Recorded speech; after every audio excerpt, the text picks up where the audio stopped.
Hello दोस्तों, कैसे हैं आप। Welcome back to my channel. दोस्तों, डायबिटीज़ को कंट्रोल करने के लिए ना काफ़ी चीज़ें हमें खाने में रेस्ट्रिक्ट करनी पड़ती है। बट दोस्तों, मैं आपको कुछ ऐसी चीज़ें बताने वाला हूँ जो रेस्ट्रिक्ट करना बहुत ज़रूरी है। बगैर इसके आप अपने शुगर या डायबिटीज़ को कंट्रोल या उसको क्योर नहीं कर सकते। इस बात को आपको ध्यान रखना पड़ेगा हमेशा ही, क्योंकि कई चीज़ें हैं, हम कई चीज़ें नहीं खाते या कई चीज़ें उसको ठीक करने के लिए, यानी शुगर को ठीक करने के लिए हम कई चीज़ें कंज्यूम भी करते हैं, बट उसके बाद भी रिजल्ट नहीं आता।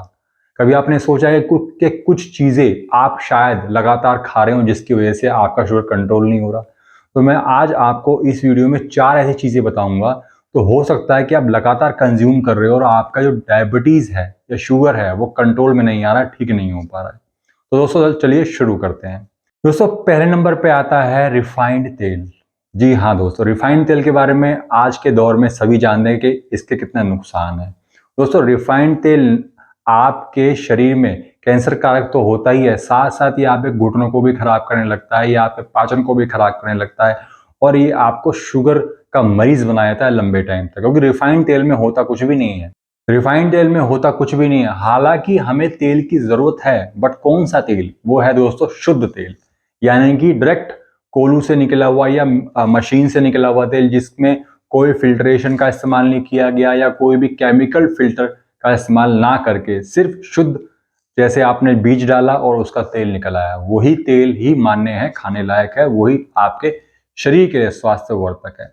दोस्तों, इसीलिए रिफाइंड तेल से आप जितनी जल्दी हो सके दूरियां बना लीजिए, क्योंकि जब तक आपके घरों में ही रहेगा तब तक आप शुगर के पेशेंट बने रहेंगे। दोस्तों, नेक्स्ट है मैदा। मैदा के बारे में भी कौन नहीं जानता, बट उसके बावजूद भी धड़ल्ले से मैदा का इस्तेमाल होता है शुगर पेशेंट के बीच में।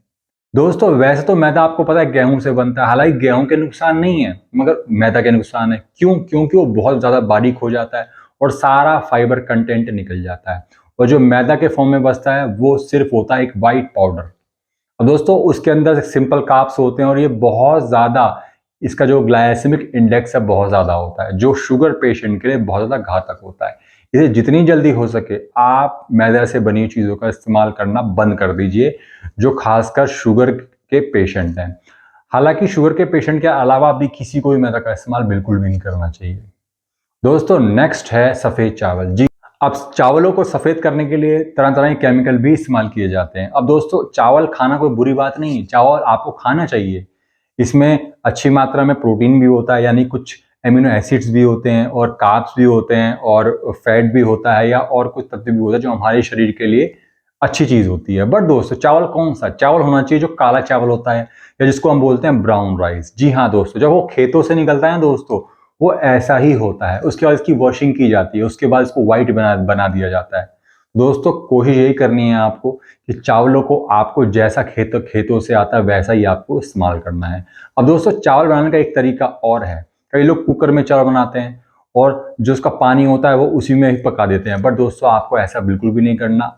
आपने सुना होगा चावल का मांड निकलता है, मांड को आपको निकाल देना है और जो बचता है चावल उसको ही आपको खाना। मांड के साथ आप खाओगे तो ये काफ़ी ज़्यादा भारी हो जाएगा, और आयुर्वेद के हिसाब से ज़्यादा भारी चीज़ें खाने से शुगर आपका बढ़ता ही है। अब दोस्तों, वन एंड ओनली लास्ट, सबसे ज़्यादा जिसकी वजह से शुगर बढ़ते देखा गया वो दोस्तों है मिठाइयाँ। जी हाँ दोस्तों, मिठाइयाँ दोस्तों इतनी ज़्यादा भारी होती है ना कि एक नॉर्मल बंदे के लिए इसको पचाना बहुत ज़्यादा, मतलब एक समझ लो कि पहाड़ तोड़ने के बराबर है, ये इतनी ज़्यादा भारी होती है। ये मैंने खुद देखा है कि नॉर्मल पेशेंट भी अगर लगातार मिठाई खाता रहे ना तो वो भी शुगर का मरीज हो जाएगा। दोस्तों, जितनी जल्दी हो सके मिठाइयों को अपनी डाइट से हमेशा के लिए दूरी आप बना लीजिए, क्योंकि दोस्तों जो मिठाइयाँ होती हैं ना वो इतनी ज़्यादा भारी होती हैं और इसको पचाने के लिए आपको बहुत ज़्यादा लेबर करने की ज़रूरत होती है। मिठाइयाँ खाना कोई बुरी बात नहीं, और आजकल का जो समय है बहुत मिलावटी मिठाई बन रही है, पता नहीं कैसे कैसे दूध से बनती है, कैसे कैसे मेवे से बनती है, और साथ साथ उसके अंदर चीनी डाली जाती है। दोस्तों, वो तो आपको शुगर करेगा ही करेगा। इसलिए जितनी जल्दी हो सके मिठाइयों से आप दूरी बना लीजिए, क्योंकि बहुत ज़्यादा भारी होती है पचने में। और मैंने ऐसे अच्छे अच्छे बंदों को देखा है जो शुगर के मरीज नहीं थे और मिठाई खा के उन्होंने अपने अंदर डायबिटीज़ करवा ली। तो जितनी जल्दी हो सके आप मिठाइयों से दूरी बना लीजिए, क्योंकि ये पचती बिल्कुल भी नहीं है। अब आइए दोस्तों, मैं आपको एक ऐसा बीज बताने वाला हूँ जिसे कंज्यूम करने से आपकी जो शुगर है काफ़ी हद तक कंट्रोल होने लगेगी, और लंबे टाइम तक आप इसे करोगे और साथ साथ जो मैंने अब 4 चीज़ें बताई इसे छोड़ दोगे तो आपकी शुगर भी हो सकता है क्योर भी हो जाए। दोस्तों उसको बोलते हैं कड़वा बादाम, जिसको अगर मैं इंग्लिश में बोलूँ तो स्काई फ्रूट नाम से भी जाना जाता है।